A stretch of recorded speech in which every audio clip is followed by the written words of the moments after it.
Man, what is going on with the Chicken Man, Gordon, Kevin Hart's character? What is this mess that he got himself into? This really sucks for him because I like his character. I really do. I like Kevin Hart in general for the most part, and I really do like his character. But wow, he has got himself in a bind. He may end up dead. I hope not. So, how is he going to get out of this mess? Let me know down in the comment section below. Full spoilers. Guys, of course, I am talking Fight Night, the $1 Million Heist, Season 1, Episode 2, titled Round 2 Fight Night.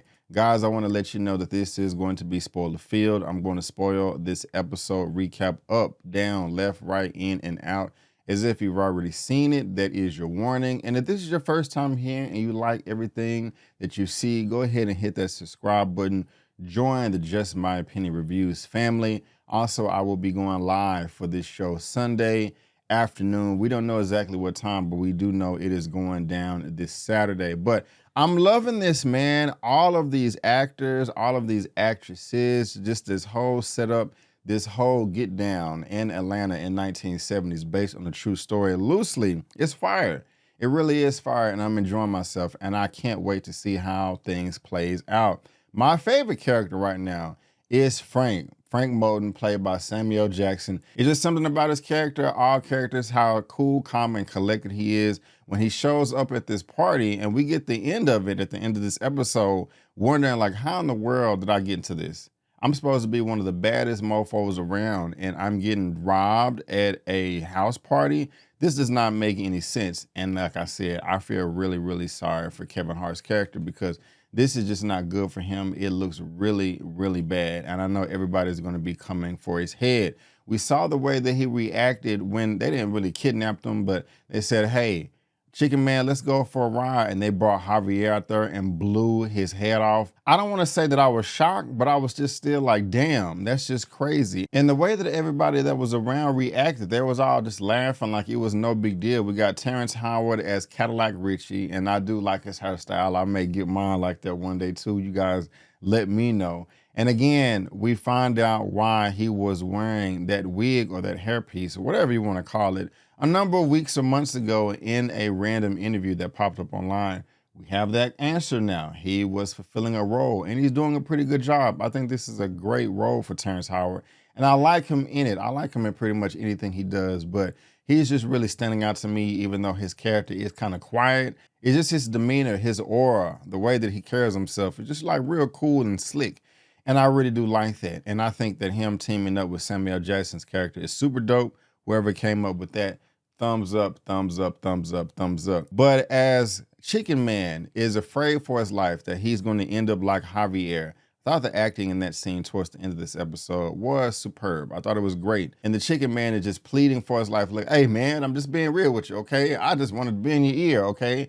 I wanted to work for you because you're the man and I want to be the man. And hey, whatever you need, I got you. If you need a building permit, if you need this, if you need that, I'm the Chicken Man because you got to have your finger in all these pies, etc. And I like that. That was pretty dope. I like the fact that Frank actually gave him a chance and listen like, hey, I want to go take my hair down. And even before that, we got to give it to him. Chicken Man is a true hustler and he be thinking on his feet. He be thinking on his toes.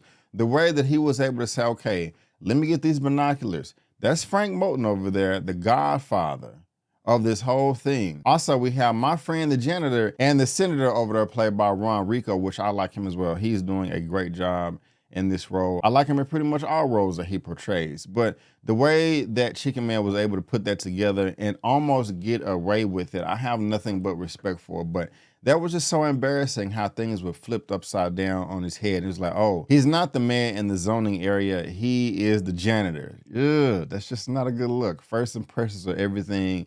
And he's just kind of failing right now, big time in more ways than one. But so many people are popping up in this show. Cynical Walls, they do a lot of revelation with his character in this. The very beginning of the episode shows the robbery and then goes back 2 weeks when apparently he's fresh out of jail or in between jobs and is just struggling for money.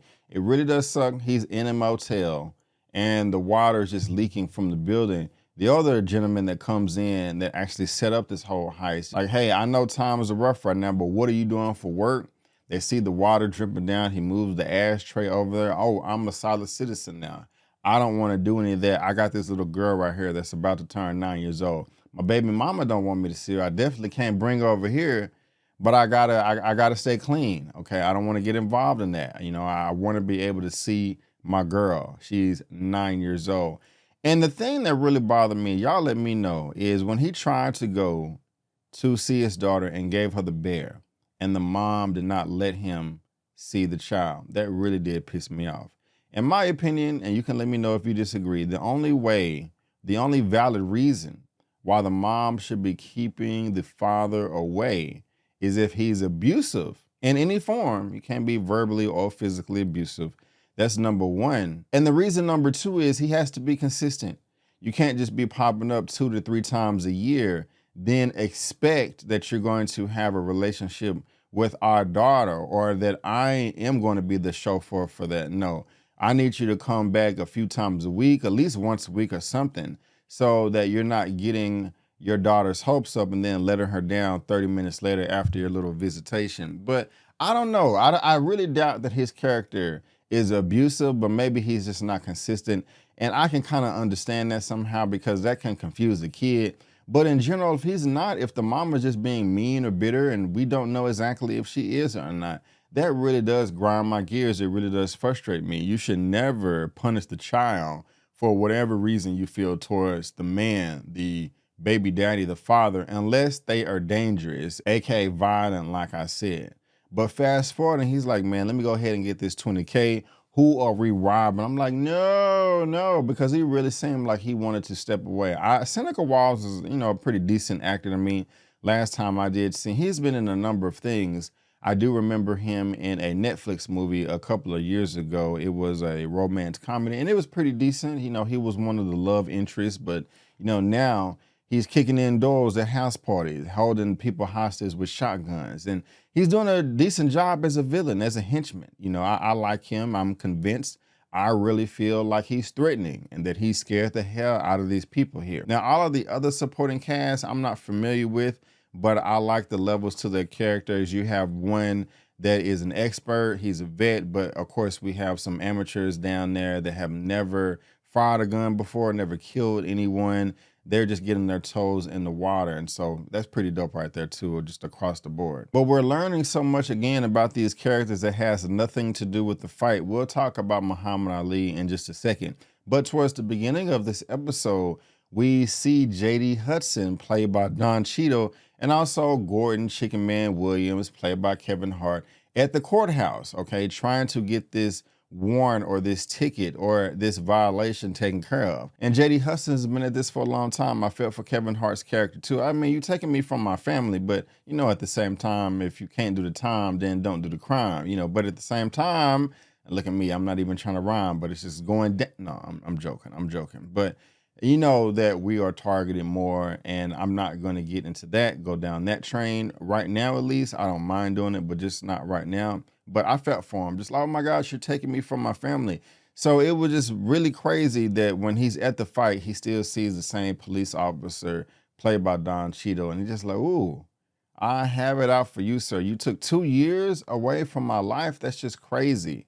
But they bump into each other and exchange words. But the impact that Muhammad Ali had on everybody was something else. This man, Don Cheadle's character, J.D. Hudson, the detective, is supposed to be watching the crowd for security, but he got caught up in the game, which I just believe is a no-no. But that speech that he gave at the end to one of his colleagues, just about how important he realized that moment was, comparing it to a time where he was in high school, to where it was supposed to be a tune-up game. You had the racist referees or the evil referees that were just throwing flags and calling violations for whatever reason.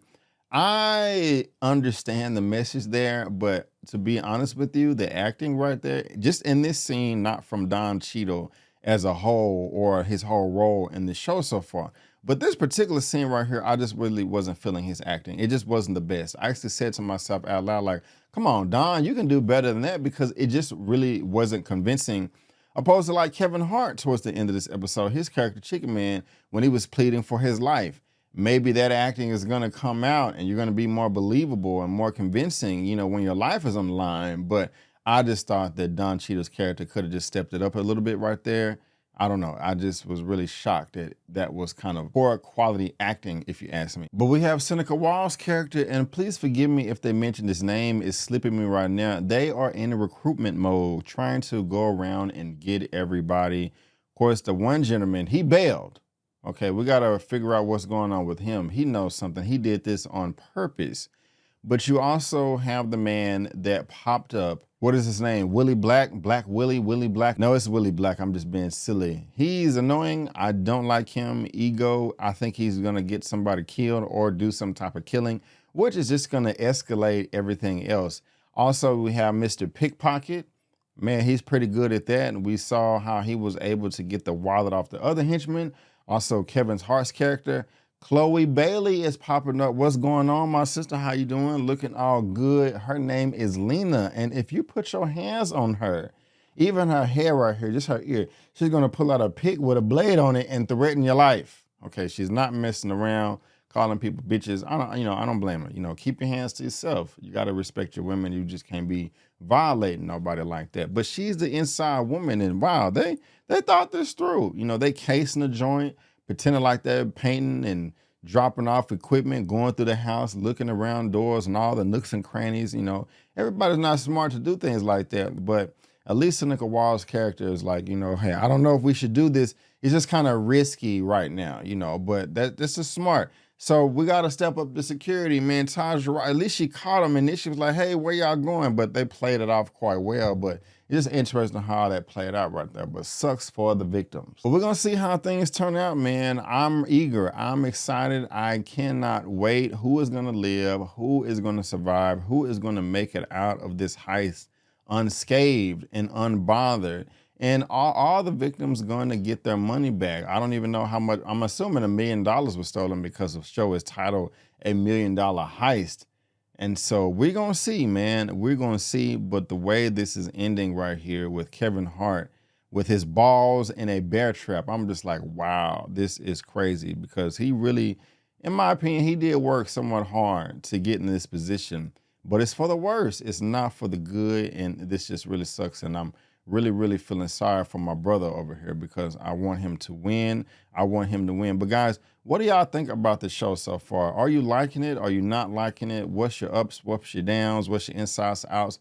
All of that, let me know. Let me know down in that comment section. Go ahead and check out my episode 1 recap, and I also have one for episode 3. And I have an episodic recap for each episode this season. And I will be going live with Tyra Reviews with Struggle Reviews TV. I said Tyra Reviews. Tyra with Struggle Reviews TV. I will be going live with her this Sunday. So you guys make sure you check that out. But guys, again, I just want to thank you so much for tuning in. And before you go, don't forget that I'm B. Avery. That's just my opinion. Peace. And I'll see you next time.